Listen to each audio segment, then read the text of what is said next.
Bueno, bienvenidos a otro capítulo acá de Entrevistas Klein, Podcast Klein. Acá tenemos hoy día nuevamente a un invitado muy importante. Tenemos aquí a Heinrich von Bea. Así que primero que todo, salud. Gracias por venir. Salud. Gracias por la invitación. No, por favor. Aquí estamos tomando hoy día una Wheat Beer. Esta es una cerveza de estilo belga, una cerveza con trigo, que es una cerveza que se ocupa mucho en Bélgica, se toma mucho, sobre todo cuando hace calor. No es el caso de hoy día en Temuco, pero es una cerveza muy refrescante que se hace con semillas de cilantro y con cáscara naranja. Es bien antigua y sirve harto para la sed. Generalmente una cerveza de 4,5 grados de alcohol, así que es bueno para tomarla harto rato, no como esas cervezas belgas de 8 o 9 grados que uno a veces se confunde, se toma 3 y queda... Buena para la conversación, me imagino, no solamente para la sed. Exacto. ¿No?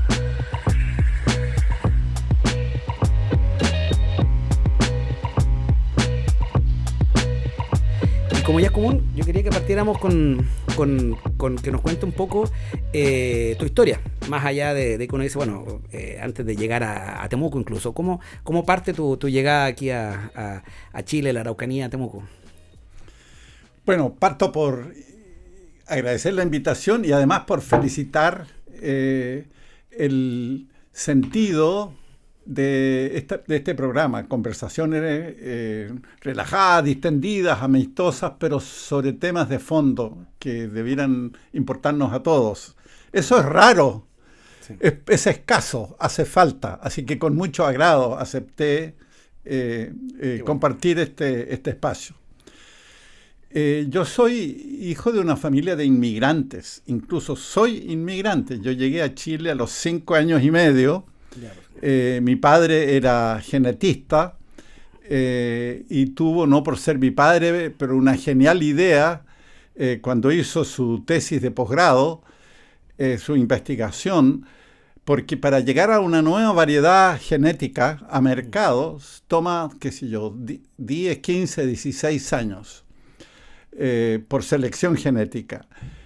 Y a él se le ocurrió doblarle la mano a la naturaleza y sembrar en el hemisferio norte, apurando un poco las cosas, enviar por avión al hemisferio sur, sembrar y por lo tanto tener 2 generaciones al año y no una sola, y en consecuencia lograr una nueva variedad apta para mercado en la mitad del tiempo.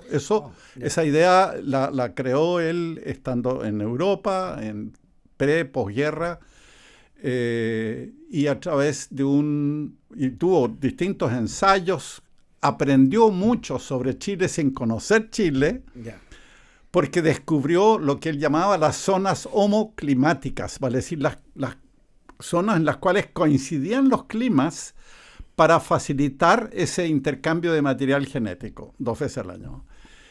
Y súbitamente, a través de un contacto sueco, se enteró que la Sociedad Nacional de Agricultura, la SNA, llamaba a concurso internacional para proveer el cargo de director de la estación experimental de la SNA en Paine, en Huelquén, al sur de Santiago. Perfecto. Postuló, ganó, y de repente llegaron los pasajes, y así nos vinimos en barco de Alemania. Yo, repito, tenía 5 años y medio, así que el lugar donde uno se cría, donde hace amistades, donde juega a la pichanga, juega a las bolitas, pololea, va al colegio, estudia, es el lugar donde uno se siente perteneciente a. Y pregunta, ¿tú te acuerdas de ese viaje en barco? Porque hoy día es algo como prácticamente inimaginable viajar a Europa, a menos que no quieres en un crucero, que obviamente es otra cosa, pero ¿cómo era en ese entonces viajarse en barco de Europa para acá? Tengo algunos recuerdos. Yo era, ya se me pasó, por si acaso, era muy travieso. Y estaba lleno de ideas de hacer travesura. Era un barco de carga y de pasajeros, que además llevaba pasajeros. Era un barco sueco. Perfecto. Y recuerdo que la revolvíamos mucho en los comedores antes que llegaran las personas encopetadas a comer ahí. Nosotros la revolvíamos y mis padres permanentemente preocupados de que yo me pudiera ir fuera de borda por irresponsable o por no tener noción del peligro. Entonces me recuerdo algunos de esos episodios, me recuerdo en algún momento haberme metido en una guerra de agua con los marineros que barrían la cubierta del barco y cosas por el estilo. Y lo que sí me acuerdo es la llegada a Sudamérica, porque o sea, me acuerdo algo del Canal de Panamá, pero la llegada a Sudamérica, mi padre me dijo, era el aeropuerto La Guaira, Venezuela. Mi padre me dijo, ojo, esto es importante, aquí va a ser nuestro futuro de vida en este continente. Entonces, yo, cabrón chico, no sabía lo que significaba eso, pero me di cuenta que estaba pasando algo importante.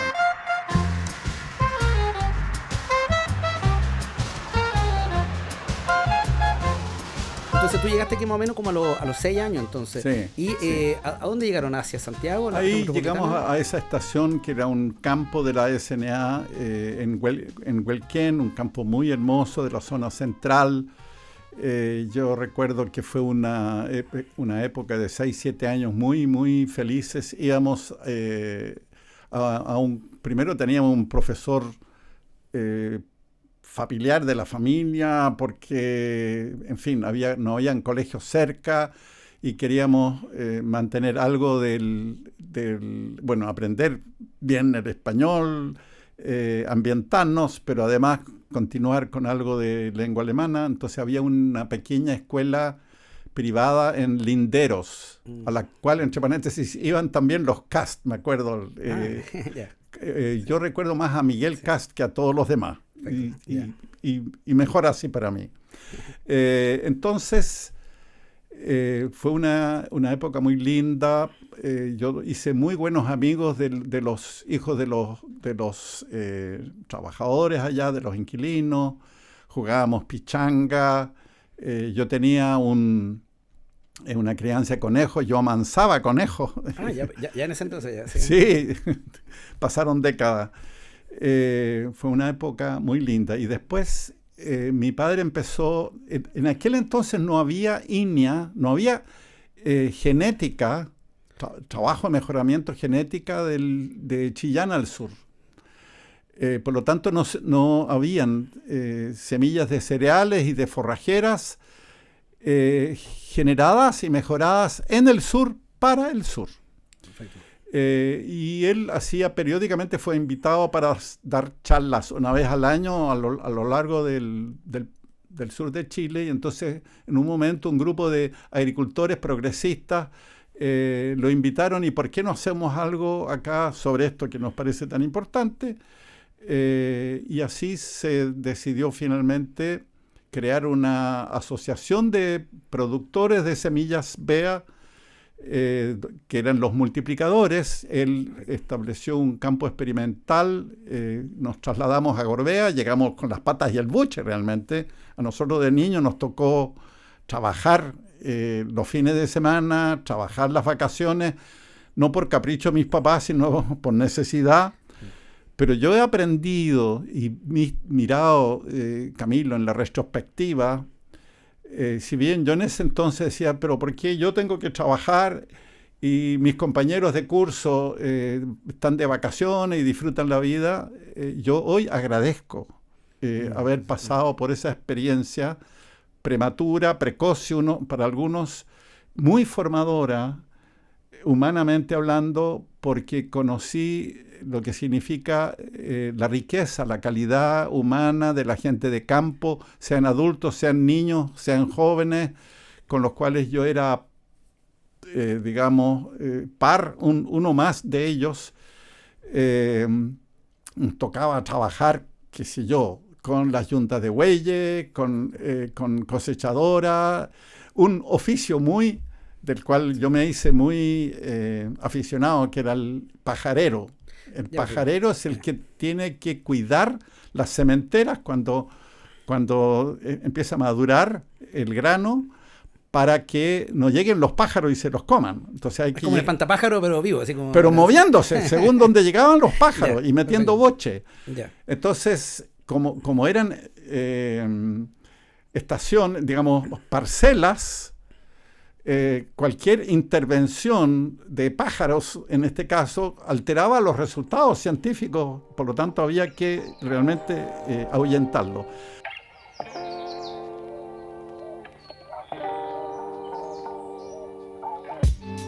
Después, también nuevamente no por capricho, sino por necesidad, cada uno de nosotros tuvo que hacer un año, comillas, de servicio familiar después del bachillerato, antes de entrar a la universidad. Y a mí me tocó ese año, y eso me marcó también para el resto de mi vida, tal vez lo que más me marcó, el cargo de secretario de una naciente cooperativa que la Asociación de Productores de Semillas se transformó en cooperativa. Perfecto. Pero se transformó en cooperativa porque mis padres supieron de un nuevo proyecto, de una nueva estrategia de apoyo a los países en vías de desarrollo de Alemania Federal. Porque se habían dado cuenta que los apoyos de capital a los gobiernos, a los estados, muchas veces se perdían en la ineficiencia burocrática, en la corrupción de los países receptores, y diseñaron un sistema distinto de donaciones a una cooperativa privada, pero cooperativa, por lo tanto compartiendo todos los beneficios con los cooperados. Y más que donar capital, se donaban insumos. En este caso, cooperativa agrícola, fertilizantes y maquinarias. Y las condiciones eran que la cooperativa vendía esos insumos a precio local de mercado a sus asociados. Y el producto de esa venta podía invertirla en obras de infraestructura productiva de la cooperativa. Entonces, ¿por qué te doy cierto detalle? Sí. Porque ese proyecto habría significado el despegue en el sur de Chile, de Los Ángeles a Puerto Montt, de esa cooperativa. Y así fue. Pero había que formular el proyecto, había que traducirlo, y eso coincidió con el año de que yo era secretario servicio familiar de la cooperativa. Yeah. Ese fue mi rol. ¿Y qué edad tenías tú? Disculpa. Yo tenía 17, 18 años. Yeah. 18 años. Y me tocó, por lo tanto, corredactar, cabro chico, sí, metido. Donde todavía no había ChatGPT, así. Ni Word, y traducir sí. Ese proyecto. Y luego, cuando entré al año siguiente a la universidad, yo seguí siendo representante ad honorem de la cooperativa ante la Embajada de Alemania, ante la Corfo, ante el Ministerio de Agricultura, ante el Ministerio de Relaciones Exteriores, para tramitar el avance del proyecto. En consecuencia, estuve muy empapado, junto con mi papá, de la naturaleza del proyecto. Busqué apoyos del mundo político, senadores, etcétera. Recuerdo que el ex senador Ricardo Ferrando nos apoyó muchísimo. Él era vicepresidente del Senado. ¿Y por qué me marcó? Porque al año siguiente falleció mi padre de infarto, muy joven, 53 años. Yo fui al funeral pensando, bueno, pucha, qué lástima. Esto terminó porque el proyecto no estaba aprobado por los alemanes todavía. Y la misma noche, la misma tarde del funeral del papá, los cooperados que llegaron de todo el sur de Chile se constituyeron en asamblea para decir, bueno, ¿podemos continuar o no? Y mi hermano mayor, Eric, que es agrónomo y es genetista, ya estaba formado en las huellas del papá. Él era el continuador natural para la parte genética. Por lo tanto, la primera prioridad es que él terminara sus estudios de agronomía en Concepción. Okay. Y ahí me acuerdo, yo estaba pero moco tendido en el segundo piso, y me llamaron y me preguntaron si yo estaba dispuesto a asumir la gerencia para salvar el proyecto, porque el único que conocía en vida, digamos vivo, sí, el proyecto era yo. Gracias. Y bueno, acepté. Yo antes de eso Mis nietos se ríen de mí, pero es la verdad. Yo era un alumno mediocre. En el colegio no era un buen alumno, muy disperso. Mis intereses iban por otro lado. Creo que me siento identificado también con eso. Esa idea. En la universidad Sí. también era un alumno mediocre. ¿Por qué? Porque no me organizaba mi tiempo, no priorizaba, no estructuraba. Ese año fue un año de maduración forzada. Me fue muy, muy bien. El proyecto resultó, fue exitoso. Hubo un reportaje en el Mercurio, el gerente más joven de Chile. Claro, me sentí tentado de seguir en eso y de no volver a la universidad. Decidí lo contrario, volví a la universidad, lo que fue un cambio abrupto de nuevo, volver a ser un par más en los estudios universitarios. Pero me di cuenta de que tenía capacidades de gestión, que podía articular intereses de personas de mucho más experiencia que la mía. Y de ahí en adelante, mi carrera ha sido, pero ascendente. Hasta el día de hoy, digamos, no he parado haciendo distintas cosas, pero siempre con la capacidad de armar cosas nuevas, de digamos, liderar procesos de nuevas instituciones, de la naturaleza que fueran. Y eso explica por qué me recibí, me casé, fui a Alemania a hacer un doctorado en Kiel, en el norte de Alemania. Me contrató la Austral en tiempos de William Thayer como investigador del Instituto Tecnológico de la Leche, que era un proyecto muy importante. Primera vez que yo, Camilo, sí. Si tú me preguntas cuál fue mi primer gatillazo para la descentralización, ese proyecto, no el único. Ah, perfecto. Después te voy a mencionar otros. ¿Por qué yo nací al regionalismo?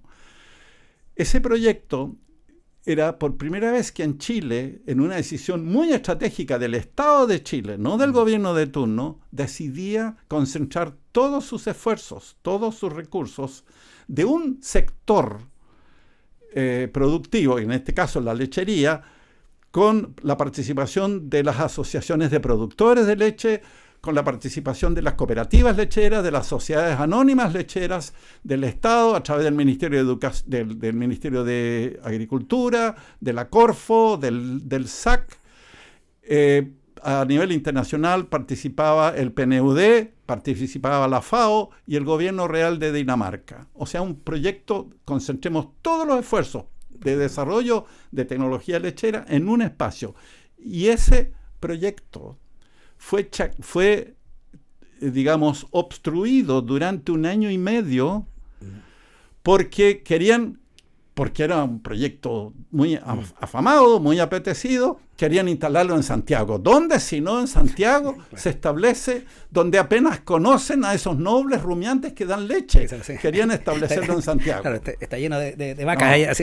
Hay vacas, pero de otro tipo. Así como sí, las hay de sobra, lamentablemente. Sí. Entonces, primero la lucha, bueno, ¿dónde se establece? Y finalmente se decidió establecérselo, entregárselo a la ejecución de la Universidad Austral, Valdivia. Por lo tanto, pasó a ser un proyecto no de propiedad de la Universidad Austral. Eso es lo que muchos de los rectores de la Austral no entendían bien, sino que la Austral era la ejecutora nacional de un proyecto del país. Perfecto.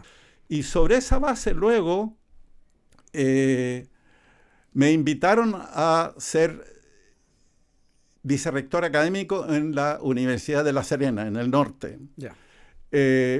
Yo tenía la pretensión en aquel entonces, junto con un grupo de colegas que compartían una visión más interdisciplinaria, no de compartimentos estancos, ni de que los agrónomos se llevan la tecnología de la carne y los veterinarios, los agrónomos, la tecnología de la leche y los agrónomos de la tecnología de la carne, como era la visión de la Austral, claro. Que es absurdo, como si tú pudieras cortar la vaca por la mitad, una mitad para los agrónomos, otro para los veterinarios. Ese sectarismo profesional, compartimentos estancos, nos hace mucho daño, ¿no? Realmente. Hoy, sí. Bueno, entonces habríamos sido los primeros en Chile en crear un centro de tecnología de los alimentos y biotecnología integradamente. Correcto. Y ese fue llevado al Consejo Universitario de la época, se perdió por un voto. Wow. Por un voto. Los decanos sectorialistas, por así decirlo, votaron en contra. Eso fue muy frustrante porque era un proyecto de gran proyección futura. Repito, habríamos sido los primeros en Chile con esa visión. Me amargó profundamente y a los 2 meses llegó ese ofrecimiento de La Serena y yo dije, ya, chao. Así que 7 años en La Serena. Así que cambiaste la lluvia de Valdivia por el sol de La Serena, sí. Y del Valle de Elqui, donde formamos una parcelita ahí con mi mujer, con mis niños. Fue una linda y no muy linda experiencia, no fácil, porque se trataba de integrar las 2 culturas de 2 sedes universitarias que adquirían autonomía, la Chile y la técnica del Estado, como fue después acá con la UFRO también. Claro, sí, claro, la separación ahí de la... Sí. Claro, o sea, ese decreto donde la inspiración de ese decreto era reducir el tamaño político opositor al gobierno de Pinochet, y por eso querían separar las sedes de las casas matrices. No, digamos, sé de lo que hablo. No era para, a través de la creación de universidades regionales autónomas, contribuir al desarrollo del conocimiento y de la producción de las respectivas regiones. No, el propósito era reducir el tamaño político opositor de la Chile y de la técnica del Estado. Sin embargo, gran aprendizaje hasta el día de hoy. El solo hecho, Camilo, de darle autonomía a esas universidades, por vez primera, a pesar que partieron con un presupuesto mañosamente inferior al que tenían las 2 sedes de origen. ¿Por qué? Porque como los rectores de la Chile eran generales y los rectores, los otros eran coroneles, les ponían la bota encima y restaban, me consta, porque la ley que creó estas universidades definió que partían con el presupuesto que tenían las sedes que le daban origen, la técnica del Estado y la de Chile. Perfecto. Pero unilateralmente la Chile y la técnica del Estado restaron el presupuesto de inversión de los últimos 3 años. Por lo tanto, lo que fue mañoso, Claro, fue engañoso. Es un truquito ahí. Con lo cual Sí.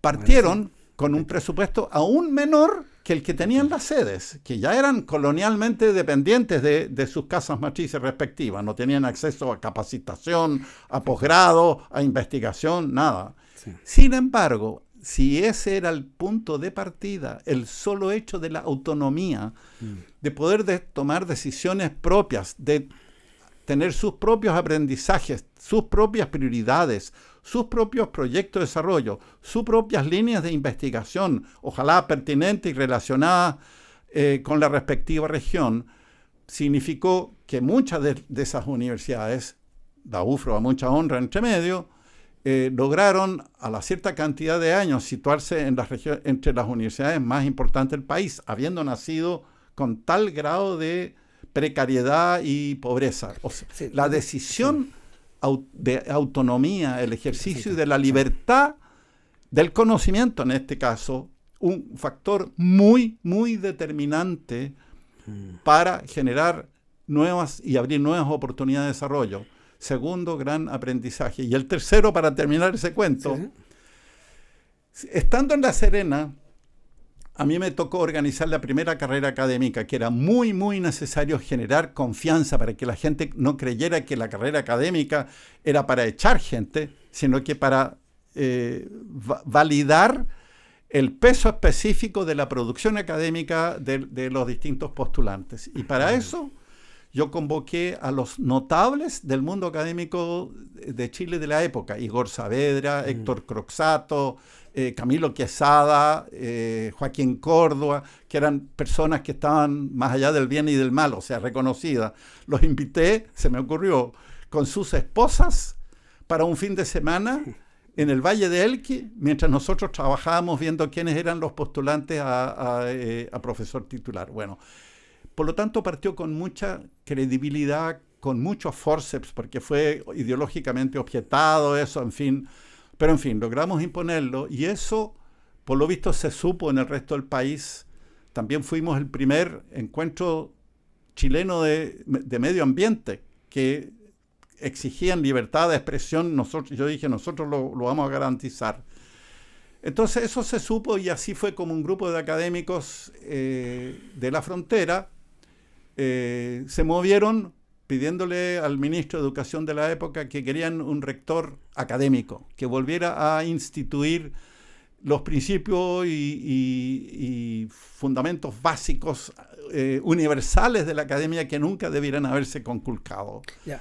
Solamente para explicar un poco, porque bueno, es una yo siempre he encontrado fascinante. Mientras tanto me tomo un traguito. No, yo encuentro muy fascinante lo que cuenta, porque es verdad que uno siempre cree que todas estas estrategias de debilitamiento, finalmente, bueno, lo lograron y obviamente no, pues muchas veces pasan un montón de ejemplos en la historia de la humanidad que a veces por querer dividir uno fortalece a la... Es decir, es como lo que siento que pasa hoy día con todo el mundo tecnológico, que es un área que me gusta, donde a veces Estados Unidos con que más trata de aislar a China, ahora más empiezan a surgir ahí ellos en sus propias tecnologías. Entonces es un tema bien interesante que se ha dado. Es decir, y yo tengo la pregunta que yo tengo en este caso para aclarar un poco, sobre todo los que nos oyen de otras partes, pero tú explicabas, bueno, que la Universidad de Chile, que era una institución muy potente que tenía esta sede, finalmente estas se separan todas al mismo tiempo, es el mismo año que se empiezan a tomar este rol propio, como La Serena, como la Universidad de la Frontera y entre otras.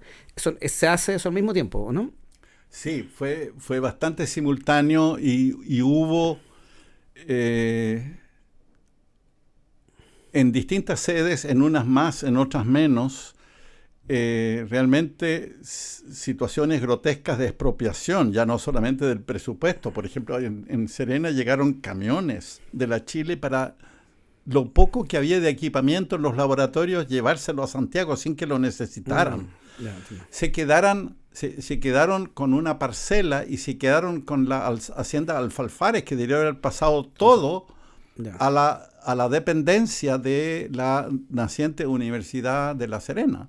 Pero nuevamente el uso de la autonomía nos permitió establecer contactos directos que hasta ese momento estaban proscritos con los observatorios, con el Tololo, con la Silla, esas familias de astrónomos, que todos extranjeros. La universidad no tenía permiso de interactuar con ellos porque se lo bloqueaba la Universidad de Chile. Increíble, pero yo doy fe que eso fue así. Sí. Y ahí sí se produjo el gatillazo final y definitivo de mi nacimiento al regionalismo, porque como consecuencia de haber invitado a esos profesores que eran miembros del directorio del Consejo Superior de Ciencia, varios de ellos que me conocieron, sí. De repente me encuentro con una invitación a integrar el Consejo Superior de Ciencia de CONICET. Perfecto. Yo debo reconocer que, de acuerdo a los méritos académicos y de producción académica que yo tenía hasta ese momento, eso fue prematuro, pero yo creo que fue un reconocimiento a lo que se hizo. Acepté. Y cuando entré al Consejo Superior de Ciencia, supe después, no antes, que se produjo todo un debate entre ellos frente a la propuesta de invitarme a ser miembro del Consejo, si se justificaba invitar a alguien de regiones.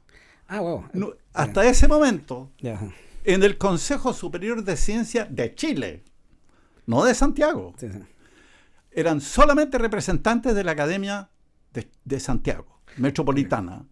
Por lo tanto, habría sido era un quiebre, era un cambio que muchos no aceptaban, que se pudiera invitar a alguien de regiones, todavía, además, alguien tan joven.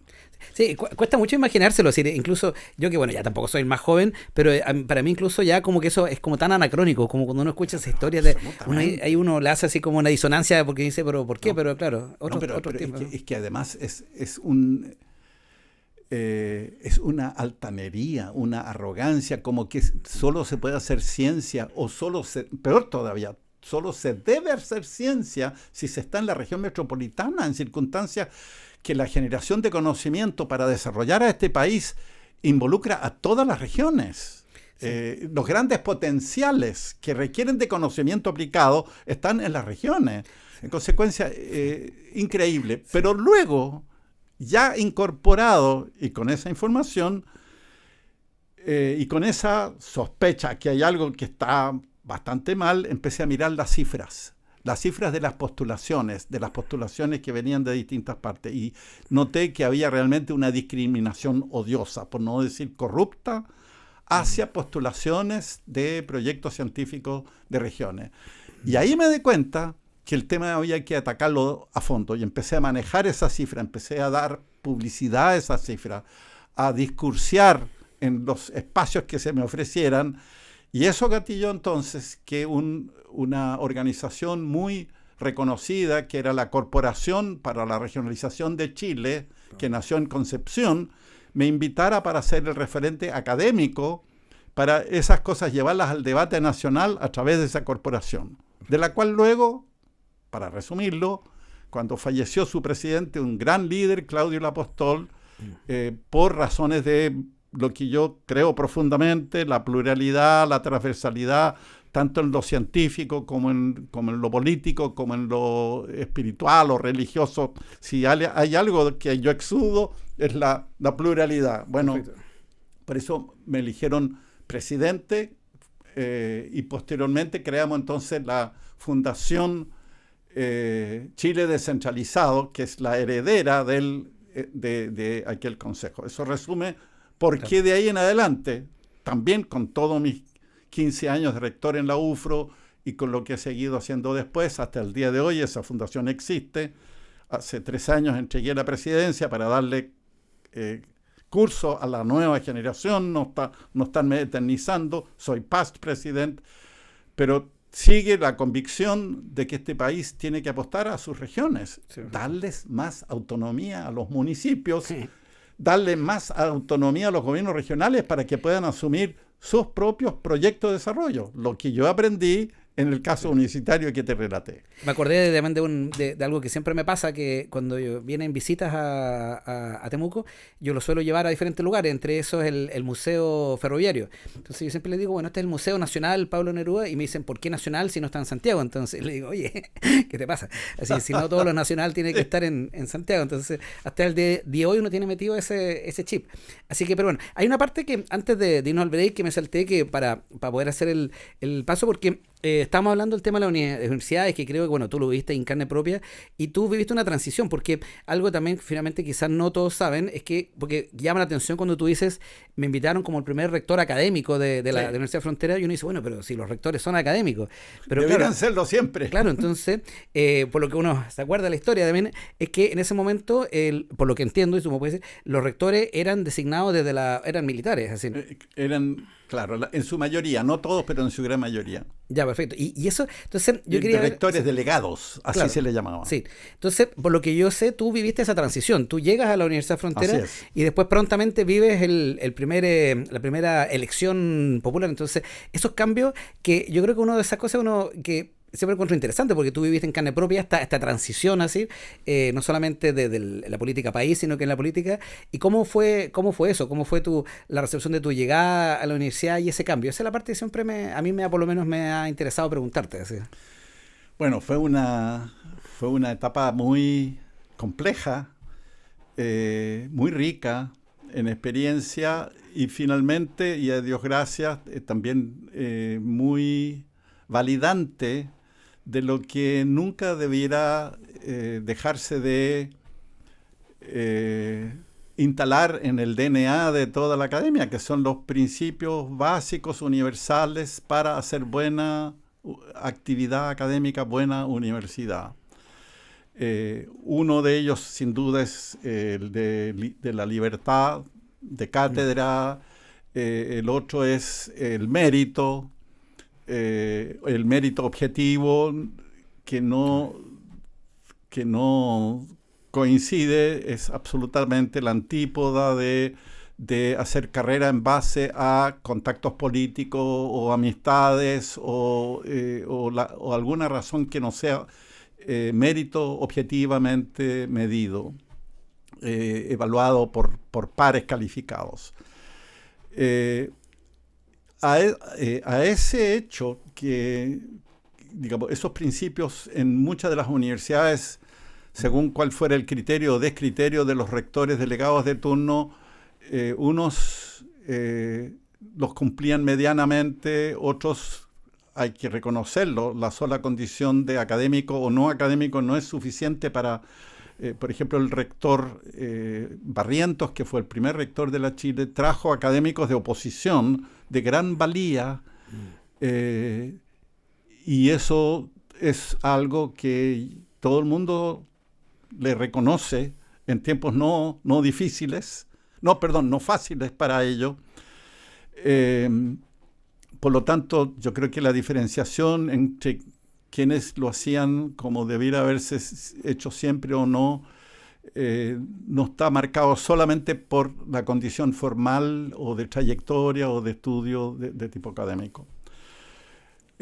Pero fue adicionalmente complejo porque integrar dos cuerpos institucionales de culturas, de prácticas distintas, como es la técnica del Estado y la Chile, que eran muy distintas en su sociología, en su forma de ser y de hacer las cosas. Y además se sentían como competencia.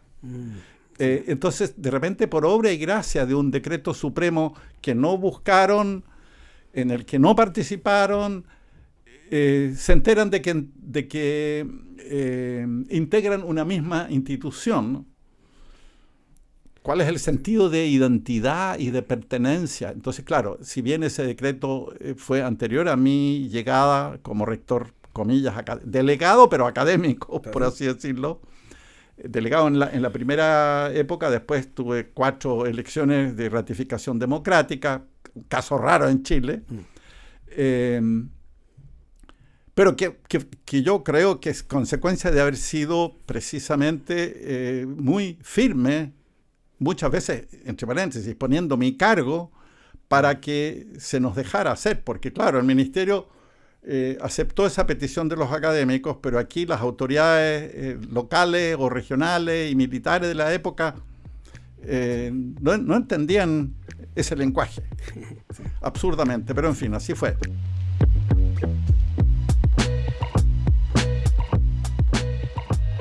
Era ministro de Educación Ricardo Lagos. Se apostaba a mejorar las condiciones sociales a través de un instrumento tecnológico que era la informática para abrir mejores oportunidades a niños talentosos en distintas partes del país. Nuevamente, para un proyecto tan apetecido, tan famoso, yo ya había aprendido las lecciones anteriores. Querían que esto, desde luego, tenía que estar en Santiago, porque ahí están los PhD, ahí están los computadores, etc. Y la tesis nuestra era exactamente la inversa. Nosotros dijimos, este proyecto tiene que ir a alguna región de Chile donde estén las condiciones sociales de más necesidad, de más pobreza, de más privación, porque es ahí donde esta tecnología, a esa necesidad, a esos talentos que se están perdiendo, les abre las oportunidades. Entonces yo coordiné, lideré, perdón la falta de modestia, un movimiento en el Consejo Rectores para que lográramos primero que esto se digamos, licitara entre universidades regionales. No en la capital, sino que entre universidades regionales, decisión política.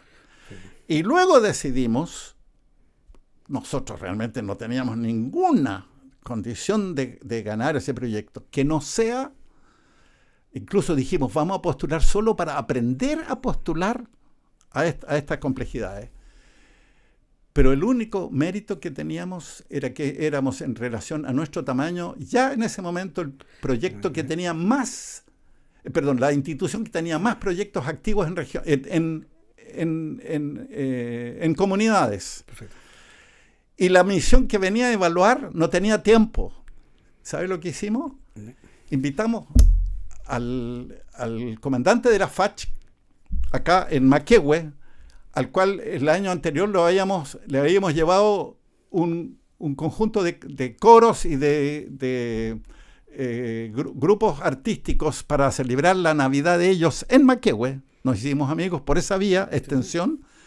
Nos puso un helicóptero y sobrevolamos los distintos proyectos en poco tiempo para que a lo menos los vieran desde el aire. Eso y una muy buena argumentación nos permitió ganar ese proyecto. Ese proyecto estaba hablando tú del proyecto Lazos, ¿no? Sí. Sí. Enlaces. Enlaces. Que Claro. después se transformó en Lazos. Perfecto. Qué buena historia. De hecho, agradezco mucho porque este programa, este podcast que estamos haciendo, quizá comenté al comienzo, partió en realidad como un programa con una idea de hacerlo sobre inteligencia artificial y tecnología, pero nos dimos cuenta que, bueno, nos íbamos a quedar sin invitados rápidamente. Entonces ahí lo abrimos un poco más general, pero siempre es un tema que a mí por lo menos me cautiva y es algo que siempre me ha apasionado. Yo creo que ha formado parte de mi vida y para mí ese proyecto Enlace o Lazo que se fue, para mí, en lo personal, para mí es muy importante porque fue mi primer, después cuando también se abrieron, fueron el primer proveedor de internet acá. Mira. Que yo muy temprano, y el año 94, 95 debe haber sido, era chico, me conecté ahí y bueno, hay una historia ahí también que entre ellos daban unos planes que eran muy caros, pero a partir de cierta plata, que decían, nadie se va a conectar por esto, era ilimitado en eso entonces. Así que nos juntamos 4 amigos, empezamos a juntarnos ciertas horas, entonces como que rompimos un poco el sistema, así era como lo más cercano a hacker que me pasa, hasta que se dieron cuenta que estábamos un poco como malversando ese servicio, pero sin duda que si ese proyecto no hubiese existido, quizás no tendría ese ánimo y esa sed de tecnología que tengo hoy día. Así que escuché muy atento esta historia porque tiene mucho que ver con lo que yo viví teniendo 14, 15 años. Así que... La otra gran innovación que hicimos y que también yo diría fue un invento que hasta el día de hoy sigue trascendiendo es la creación de los institutos interdisciplinarios.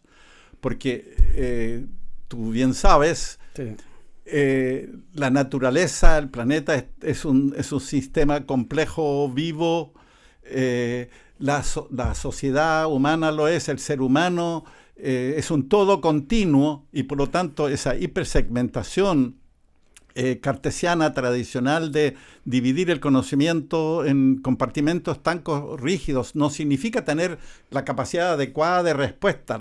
Los problemas y las oportunidades requieren de la convergencia de las distintas disciplinas del conocimiento. Entonces, organizar eso en base a problemas y oportunidades es un cambio copernicano que es muy resistido por la academia tradicional y además requiere de recursos que nosotros no teníamos. Entonces nos preguntamos, bueno, ¿y cómo podemos, no obstante todas esas limitaciones, institución joven, pobre, todavía, dar un paso en la dirección correcta? Y decidimos la idea de crear los institutos interdisciplinarios, que en el fondo significaba que los académicos de distintas disciplinas, facultades y carreras que tuvieran un interés común en torno a una determinada temática, se juntaran manteniendo su adscripción a la unidad de origen en torno a proyectos. Por lo tanto, los institutos inicialmente eran virtuales, eran unidades de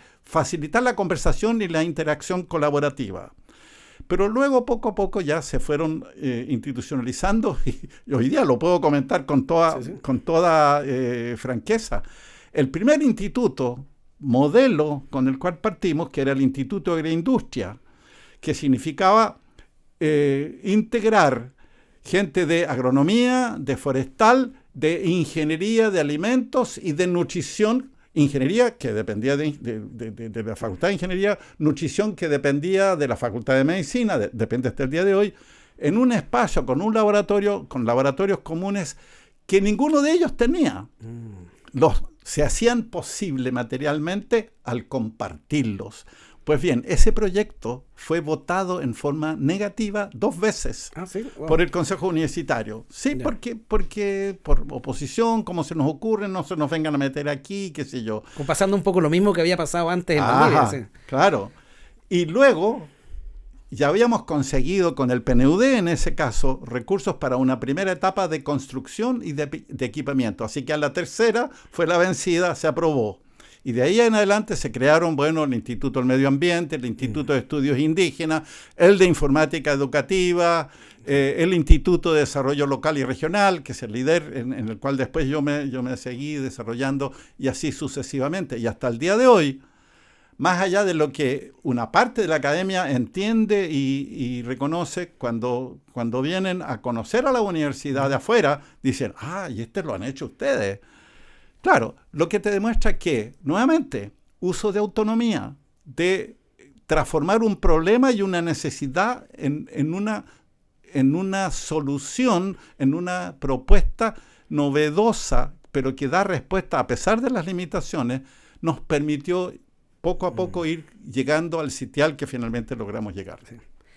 No, de verdad yo estoy muy fascinado con tu historia porque tanto la historia anterior como esta historia son, creo que la primera vez que tengo una conversación acá donde son historias que para mí también tiene mucho que ver con mi vida también, de alguna forma también influyen en ella, quizá uno dice no sé cuánto, más o menos, porque bueno, mi padre, cuando fue el año 94, cuando nos vinimos estábamos en ese momento en Fiji, se viene acá a la Universidad de la Frontera después de una invitación, en ese entonces, bueno, al Instituto de Medio Ambiente, y yo me acuerdo yo mismo tuve mucha iniciativa porque necesitamos traer gente con visión, con potencial. Me entrevisté con tu abuelo, o sea, él se fue a entrevistar conmigo en la rectoría y ahí empecé a tomar la iniciativa y yo dije, voy a hacer lo que se puede, y así fue.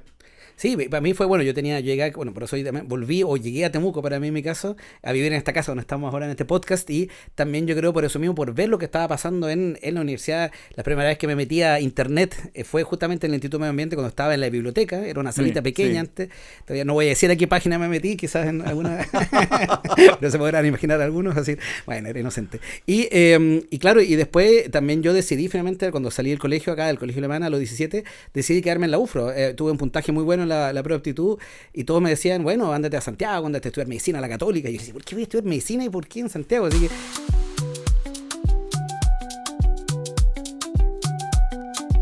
¿Cuál es la razón más profunda, más allá de todo lo comentado, que la importancia de la autonomía, de las decisiones, etcétera? Es el tema que tiene que ver con el talento humano. Todos sabemos que el talento humano hoy es el factor más determinante para lograr el desarrollo. Y también sabemos que por obra del creador o de la naturaleza, o como cada cual quiera entenderlo, los talentos se distribuyen en forma estadísticamente normal a lo largo del país, sin distingo de la cuna en la que una persona nace, ni del lugar donde vive. Pero lo que en Chile no se distribuye en forma estadísticamente normal son las oportunidades para que esos talentos se puedan desarrollar en plenitud. Esa es, en esencia, la principal razón, no solamente ética, filosófica, política, académica, para que el país se descentralice. Porque si no, el principal factor de desarrollo, al no tener oportunidades según la cuna en la que nace, si es una cuna socialmente vulnerable o el lugar muy apartado, entonces, ¿qué es lo que ocurre? Que los más talentosos se van de los pueblos a las capitales regionales, de las capitales regionales a Santiago, a la capital del reino, luego al extranjero, y muchas veces no vuelven. Entonces hay un drenaje de capital humano, repito, el factor más determinante de desarrollo que el país pierde. Y por eso no es la única razón, sin duda no es la única razón. Pero ninguna política pública, ningún gobierno de turno, ninguna coalición, y debo decir, tampoco las universidades, que siempre levantan la voz cuando les toca sus intereses, pero las cuestiones más de fondo, porque mal que mal nosotros formamos a los futuros líderes, formamos a los que están hoy en el Parlamento, los que llegan al gobierno, etcétera. Esto no se ha instalado suficientemente en el consciente del país como para que realmente adoptemos las medidas necesarias. El volver a recordar ese hecho, siempre, por lo menos en lo personal, me ha dicho, bueno, en esto hay que perseverar, porque hay todo un esfuerzo, ya no solamente académico, sino que de pedagogía política, comunicacional que hacer, frente al mundo de los partidos, a los que toman las decisiones, a los futuros líderes, etc. Y esa es tarea inexcusable de las universidades, sino ¿dónde? Y no la estamos asumiendo suficientemente, porque significa no solamente formar líderes, sino que también generar conocimiento desde y para las regiones. Y a eso se debe entonces que hemos ido publicando libros en los que siempre hemos convocado personas de gran valor, de distintas instituciones, de distintas regiones. El primer libro fundante, que es realmente un mamotreto, lo llaman el ladrillo de Fombea, pero que convocamos 100 coautores entre emergentes y consagrados, y bajo el título Pensando Chile desde sus regiones. Ese ha sido, que lo hicimos el año 94, ha sido reconocido como el libro de referencia de todo lo que sigue de ahí en adelante, la serie de otros libros, la serie de propuestas a los dos procesos constitucionales, etc. Yo espero que las nuevas generaciones ahora, y al parecer hay visos de que eso está ocurriendo ya con la nueva dirigencia de la Fundación Chile Descentralizado, que tiene 16 capítulos, uno en cada una de las regiones. Así que yo creo que eso es una tarea iniciada, pero no concluida, ni mucho menos. Y yo creo que hay un factor súper interesante que nos ha tocado también entrevistar en este espacio, de que también hay un factor de que muchas personas de Santiago, de la región metropolitana, se están viniendo para el sur por un tema de calidad de vida. Porque ya sea por el aire, porque acá además, yo he visto mucha gente, por ejemplo, ahora entrevistamos a alguien de Pucón, ha sido un chico que está haciendo varias redes allá, conoció mucha gente muy, muy valiosa, que sobre todo post pandemia, como que dijeron, o durante pandemia dijeron, vámonos, entonces como que también es un buen momento para recaptar estas personas, que algunos que se vuelven o todo, y siento que es como un momento muy fértil para decir, oye, sí, vuelvan, hay calidad de vida, estamos logrando, las nuevas tecnologías también permiten estar más comunicados, así que yo siento que hay como esta vuelta que hay que aprovecharla también. ¿Sí? Muy de acuerdo. Sí. Sí. Hay que crear incentivos para atraer y retener capital humano calificado a las regiones. Sí, perfecto. Antes de entrar en el tema de la fundación, yo quería saber tu opinión, cómo ves tú hoy día en el escenario político, no actual, me refiero, cómo ves tú el tema de los gobernadores, que también es un tema en el cual yo sé que tú estuviste metido, que quedó esta como figura media rara, que hoy día tenemos gobernadores, pero también tenemos delegado presidencial, y al finalmente como que nadie sabe bien dónde termina y comienza uno. Entonces, ¿tú ves un avance en esto? ¿Cómo lo ves tú y para dónde deberíamos ir como región? Bueno, esto es un buen ejemplo de qué es lo que pasa si las cosas no se hacen desde un comienzo como debieran hacerse. El año 2014 nosotros integramos, y eso fue iniciativa que partió de acá, de Temuco, la Comisión Presidencial en Descentralización y Desarrollo Regional. Nosotros proponíamos, eso fue el Bachelet 1 al comienzo, antes que asumieran, llamarla una comisión de Estado para la descentralización, para darle un horizonte más allá de los gobiernos de turno, porque de otro modo no resulta. Pero la idea fue acogida y luego fue llamada Comisión Asesora Presidencial. En los 5 ejes que nosotros por primera vez consagramos en ese libro Pensando Chile desde las regiones, llevamos una propuesta al entonces ministro ad portas, Rodrigo Peñailillo, que todavía no había asumido, para decirle, mira, y él era de Concepción, por lo tanto tenía aire y convicción regionalista. Esto es lo que a nuestro juicio habría que hacer. Y eso, hasta el día de hoy, seguimos insistiendo que es un conjunto de medidas de descentralización política, traspaso de poder, de descentralización administrativa, traspaso de competencias, de descentralización fiscal económica, traspaso de recursos. 3 ejes de descentralización y en el sentido inverso, fortalecimiento de las capacidades locales y regionales, porque si tú descentralizas y no fortaleces antes o a lo menos coetáneamente las capacidades locales y regionales, cae en un terreno poco apto. Y la tercera, y digamos, el quinto eje, que el segundo emergente, es participación y control democrático para asegurar el avance de esos procesos. Al interior de cada uno de esos 5 ejes, nosotros propusimos 80 medidas, de las cuales priorizamos como indispensables, que sí o sí tienen que hacerse 10, vale decir 2 por eje. Y dijimos, tienen que ir esas 10 medidas, porque si tú dejas afuera una u otra de ese conjunto que es sistémico, se resiente no solamente ese segmento, sino que se resiente el conjunto del sistema. Cabe de toda lógica, explicado así en términos muy sencillos, porque es necesario el conjunto, no por razones de preciosismo académico, sino si tú haces esto, pero descuidas lo otro, los resultados son muy defectuosos. Así lo planteamos como comisión presidencial, así lo aprobó la presidenta Bachelet, así nos aplaudieron en una sesión extraordinaria del Senado. Puras felicitaciones, bendiciones, ahora sí. Nosotros creímos en ese discurso, ahora sí.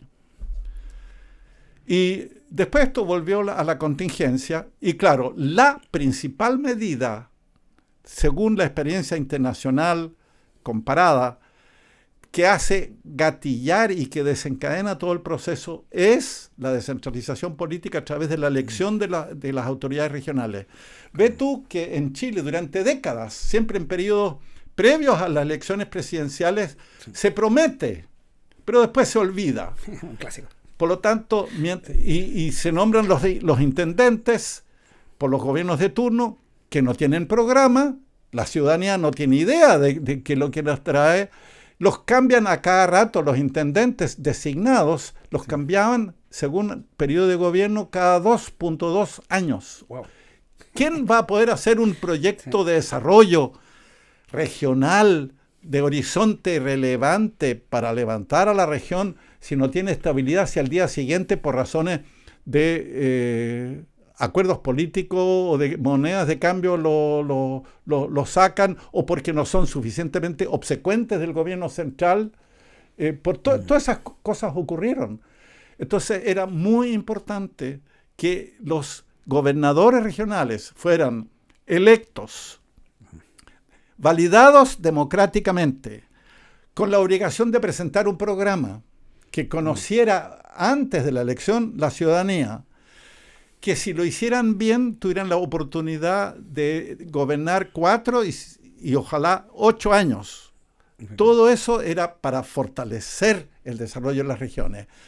Pero eso iba a la par, coetáneamente, con las medidas de descentralización administrativa, traspaso de competencias, antes que se los eligiera, traspaso de recursos y fortalecimiento de las capacidades locales y regionales y participación democrática sobre el avance del proceso. Los 5 ejes, con 80 medidas, repito, de las cuales priorizamos 10, que era sí o sí esas hay que hacerlas. ¿Qué pasó? Pusieron solamente la de elección en la agenda política, solamente la elección de los gobernadores regionales, y todo el resto quedó olvidado, y nosotros reclamamos, estuvimos a punto de renunciar, pero ¿cómo es posible eso? Nada. Al punto que después incluso cayó bajo la mesa nueva también la de elección de gobernadores regionales, porque entre gobierno y oposición empezaron a pelear que cuál era el guarismo para la elección. Unos con encendidos discursos diciendo es que tiene que ser por su importancia, igual que la elección presidencial, o sea, 50% más uno de los electores de la respectiva región. Los otros también con encendidos discursos, no, esto es elección territorial, parecida a la de los alcaldes, así que simple mayoría. La verdad, Camilo, es que, según nos consta, por ambos lados, calculadora en mano, ¿qué es lo que me conviene más a mí?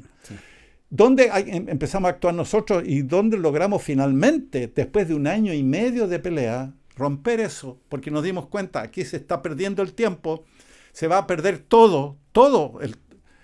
Y entonces vimos quiénes saben más en Chile sobre elecciones territoriales intermedias, o sea, no son locales ni nacionales, sino que intermedias, por lo tanto regionales. Y descubrimos a través de mi mano derecha, que era cientista político de la Católica, dijo: mi profesora tiene un proyecto Fondesit sobre sistema de elección territorial. Ya. La invitamos. Julieta Suárez Cago, una gran cientista política que tenía un gran proyecto de investigación comparado.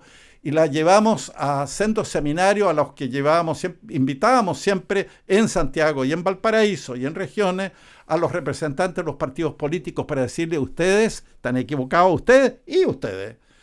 Con eso se logró finalmente el guarismo del 40% intermedio, porque la tesis central de ella era: para un sistema de elección territorial intermedio tiene que haber un sistema electoral también intermedio. Con eso, entonces, claro, elegimos gobernadores regionales que, bueno, para que gatillaran el avance de todo el proceso, para que se organizaran, presionaran, como lo están empezando a hacer ahora, bien. Pero todo lo demás quedó de lado. Sí. No hubo descentralización, traspaso de competencias ni de recursos. Incluso en el gobierno de Piñera se dieron el lujo para que las oficinas que van a ocupar los futuros gobernadores regionales eran las de los delegados presidenciales. Claro. O sea, perdón, a los delegados presidenciales que son designados con mucha honra, Sí. está bien, porque el país no se ha transformado en un país federal, Claro. pero los instalaron entonces a los gobernadores regionales en el patio trasero Sí. en circunstancias que debieron haberse le reconoció la condición de primera autoridad regional. O sea, moraleja, no basta hacer las cosas, sino que importa cuándo se hace y cómo se hace. Se dejó de lado hasta el día de hoy todo el resto de la propuesta. Y eso es lo que está explicando por qué esta figura rara que no funciona entre un gobernador regional y un delegado presidencial designado. Nosotros creemos que en un país que no es federal tiene que haber un delegado presidencial para solo la función de gobierno interior y seguridad pública y frontera y extranjería, que es lo mismo que hacían los gobernadores de las provincias a nivel provincial, pero no a nivel regional. Entiendo. Entonces, me da mucha pena, me da bronca. El país ha perdido una oportunidad que también se perdió luego por polarización política de uno y otro extremo en los dos procesos constituyentes, donde eso, me consta, se habría reordenado adecuadamente, falló también, y las consecuencias las estamos viviendo hasta el día de hoy. Tarea pendiente. Sí. Pero esa es la historia, digamos, la historia no relatada de todo esto.